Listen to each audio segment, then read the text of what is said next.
At the beginning of the movie, a father named Sean is looking for the whereabouts of his daughter who disappeared 3 days ago. Currently, he is on the border of America and Mexico because before leaving, his daughter told him that she was going on vacation with her friend in that area. Because the authorities have not made any progress on his daughter's disappearance, Sean is trying alone to find his missing daughter. Following the clues he got from somewhere, he then arrived at the vehicle dump. He sneaked into the place without permission and soon found his daughter's car. Sean anxiously went inside and searched for clues, but did not find anything useful.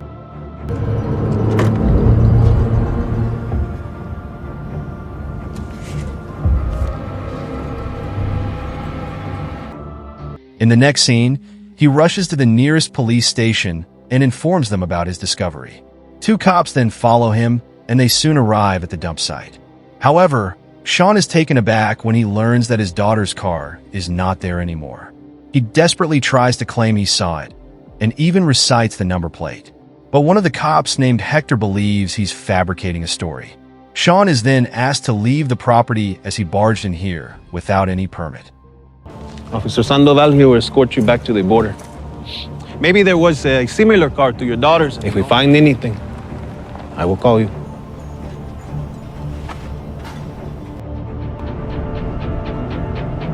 Later, he crosses the border and returns to his farm, where his family is eagerly waiting for him. But the moment he enters the house, they are left disappointed. Sean's eldest daughter is angry at him for not being able to protect her sister. He tries to console her, but she just wants to be left alone. You promised to keep us safe. You didn't. Get out. Later at night, Sean has an emotional conversation with his wife, Susan. She appears to be more understanding and tells him that it's not his fault. When asked about what he found in Mexico, Sean reveals that he came across their daughter's car. He didn't find any blood or signs of struggles in it, implying that the girls were kidnapped without any assault. Sean further reveals that the car vanished when he went to the police station. He suspects that even the cops are in on it, so he plans to visit the consulate general. You told the police? They're in on it. I know. The following morning, Sean is visited by one of his close friends, Max. Through their conversation, we get to know that both men are ex-military, and Sean was the colonel of the team. They were assigned to very dangerous missions, most of which required the total wipeout of criminals. Max offers to help his friend track down the criminals who are responsible for the situation. He even explains how he's going to brutally torture them until they stop breathing. However, Sean doesn't think it is necessary and wants to resolve the situation as peacefully as possible. I really appreciate that, brother. You let me know if you change your mind. The latter is aware of the entire situation, but he shockingly suggests the two forget about their daughters. He reveals that a deadly cartel rules this city, and they are notorious for killing whoever comes in their way. Just last week, they murdered some 37 people for intruding in their business. The consulate also reveals that a year ago, an honest cop was appointed here, and he tried to solve the cartel problem. But one night, several gang members barged into his house and gunned him down, along with his entire family. Ever since then, the entire police station works for the cartel, and no one dares to go against them. To which the consulate explains that the cartel is also infamous for human trafficking. He then apologizes and says he can do nothing in this regard. Make the mistake of underestimating what I'm saying here. Thanks for your help.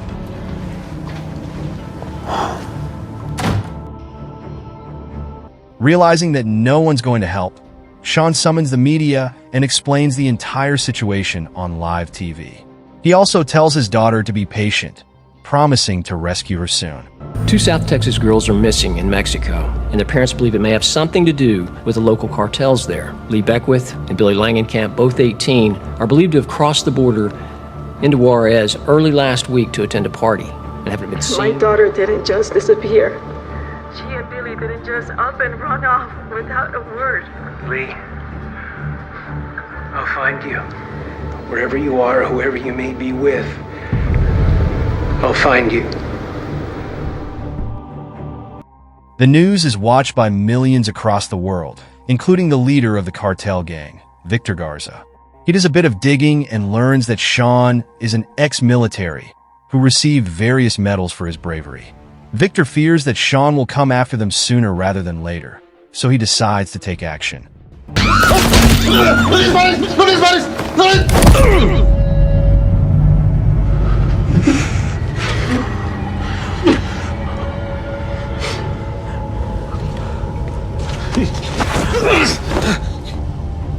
Later, he forcibly summons the two men who were responsible for kidnapping the American girls. They are none other than Hector and his accomplice. Victor chastises them for failing in their mission, as they've abducted the wrong target. ¿Saben por qué están aquí? ¿Te acuerdas de esas chicas americanas? Pues compadres, parece que el padre de una de estas chicas es un ex militar americano que acabo de ver en las noticias en vivo buscando a su hija y amenazándonos. As a punishment, he orders the immediate execution of the second cop. Hector is spared for now, but he has to help them bring Sean's head. Quiero que me traigas la cabeza de este americano para poder hacer una ofrenda, un sacrificio a la Santísima Muerte. ¿Entiendes? ¿Qué hiciste? Sí, entiendes. Victor then instructs his right-hand man, his brother, Carlos, to deploy some mercenary troops to Texas. He wants Sean and his entire family dead within 24 hours. He also wants to make a statement that anyone who messes with the cartel, whether it be from across the border, is going to pay for it. Así va a ser, hermano. Siempre he confiado en ti y me haces orgulloso.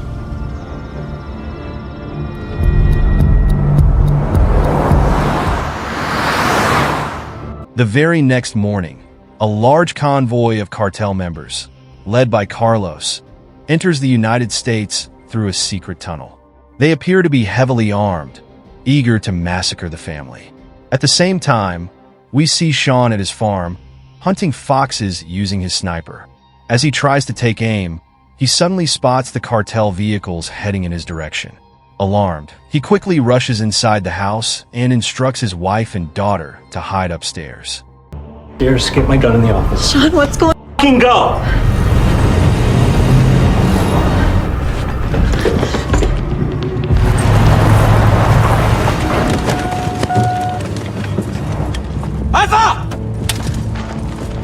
Sean then shoots at the enemies and manages to kill some of them.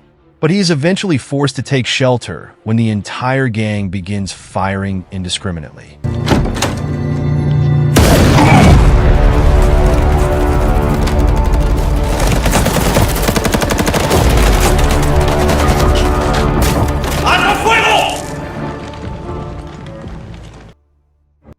Elsewhere, a cop is about to have lunch when he receives a call from the station. He is told to check on the farm where several gunshots have been reported. Sheriff, we have reports of automatic gunfire at the Beckwith Ranch. Wait, what? The call came from Bill Mitchell. Heard what sounded like a full-fledged gunfight coming from the Beckwith Ranch. Back at the house, the cartel members manage to break open the door. But as soon as one gets in, Sean shoots him dead. Call 911. Oh my God.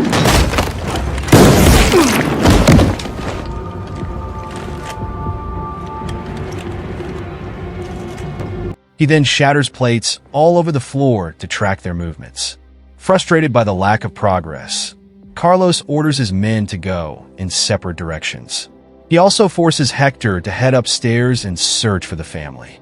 But this turns out to be a bad decision, as the isolated men are sitting ducks for Sean. He effortlessly takes them out one after another, while also making sure his family is hidden.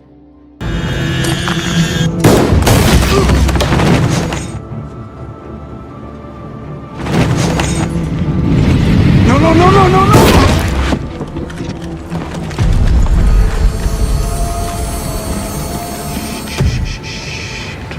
hombre. Cálmate.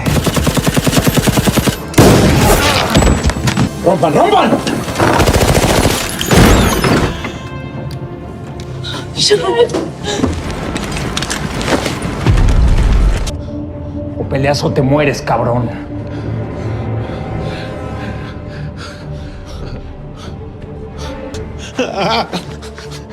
¡Qué chingón eres, cabrón! Eres un chingón. Sean also ends up capturing the corrupt cop, Hector, who turns out to be a chicken. As the shootout intensifies, the entire house is riddled with bullets and dead bodies. Even grenades are being launched, making the situation critical. So, Sean heads upstairs and makes his family leave through the window while he distracts the mercenaries. Out the window. Out the window now!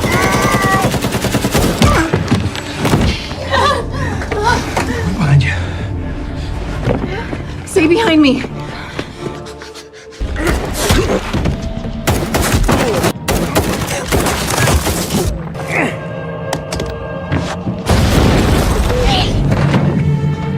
He eventually engages in a shootout with Carlos, but both the men play defensive and fail to hit each other.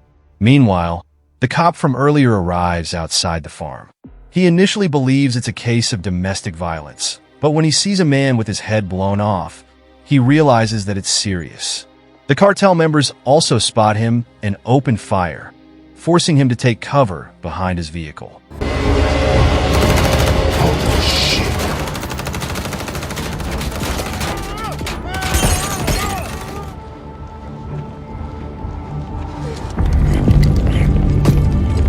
One of the thugs then approaches him, but the brave cop surprises him by administering a headshot. With this, the cartel members shift their attention towards the cop, and even Carlos comes out to help.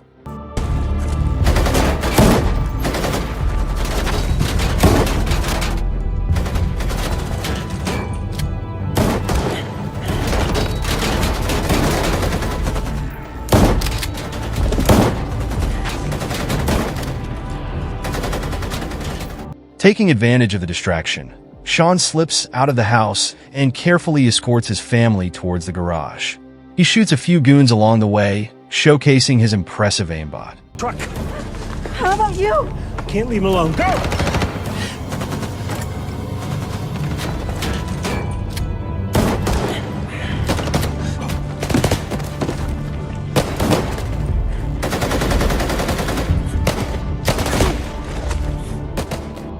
At the same time, the gang finally takes down the cop, and now they can focus on Sean again. But our hero somehow manages to reach his vehicle and quickly drive away with his family.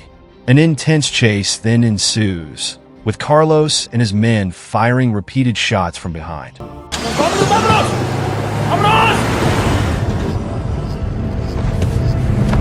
You okay? She's okay. I've got her. Oh, God! ¡Bájalo!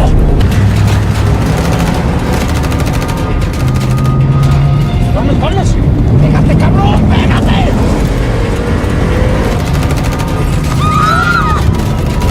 ¡Down!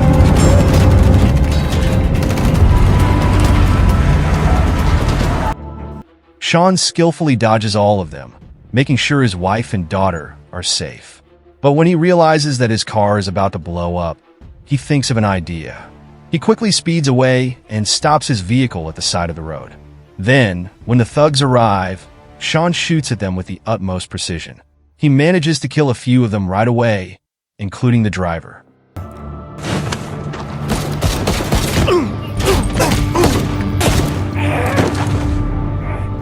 This brings their vehicle to a halt, and Carlos is now defenseless.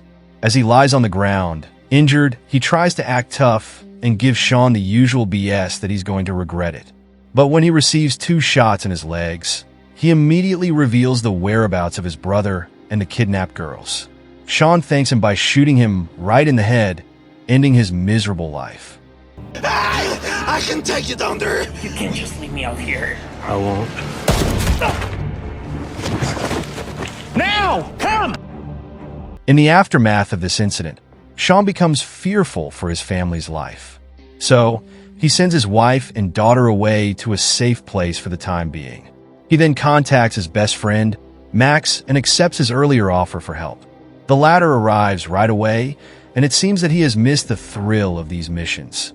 Unlike Sean, who tries to solve matters peacefully, Max is a brutal assassin who takes great pleasure in torturing people. Even though they're up against the biggest crime syndicate in Mexico, he seems to be excited. Max has brought with himself an arsenal of weapons and other machinery. He has also done some research on Victor's hideout and the warehouses where he keeps the kidnapped girls.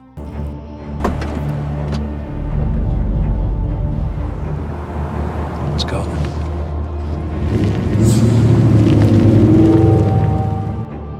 In the next scene, the two friends cross the border and head towards the target location.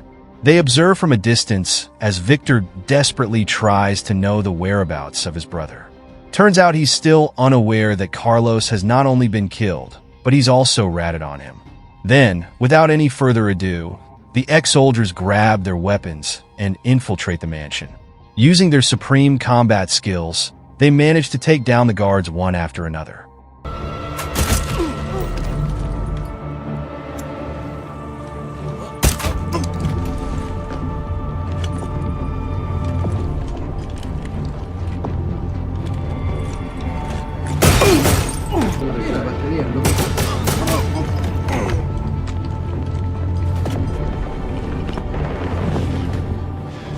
¿Qué carajo está pasando? No sé. Victor hears the gunshots from his room and becomes frightened. He realizes that the Americans have finally come for him, and there's no way to escape. On the other hand, Max and Sean continue their onslaught. They appear to be overpowered, and none of the goons are even able to touch them. Even the head of security, a muscular guy, is gunned down like a measly fox.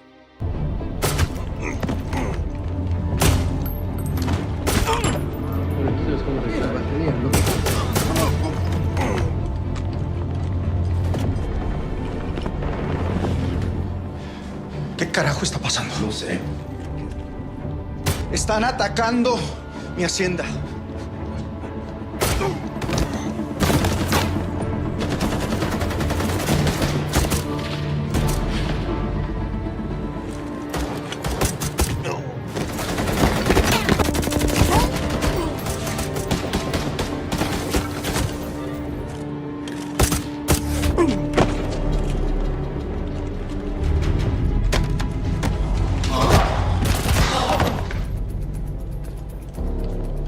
In the end, the two manage to reach the room where Victor is hiding. The cartel boss initially tries to act tough and boldly claims that his men are arriving. But Sean gets angry and beats the shit out of him.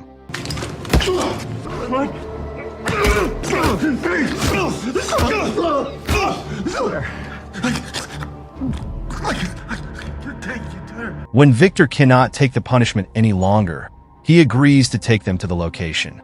The three then get into a vehicle and soon arrive at the warehouse where the girls are kept.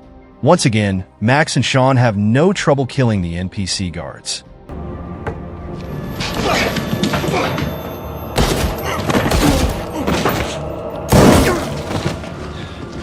¿Dónde están las muchachas?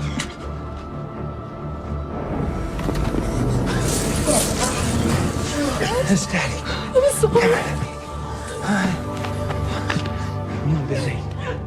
Then, our hero finally manages to locate his daughter, and they have an emotional reunion. Her friend is also there, alive and in good condition. Before the other thugs arrive, Sean quickly grabs the girls and departs from there. But the bad boy Max is not done yet. He came here for one thing, and he's adamant on doing that. He then pulls out his knife and approaches a bloodied Victor, ready to torture him. The following morning, Max arrives near a public shrine and places Victor's decapitated head there. He seems to be satisfied by what he's done. Meanwhile, Sean and his entire family are finally reunited and back at the farm. To celebrate the occasion, he decides to shave his beard and mustache.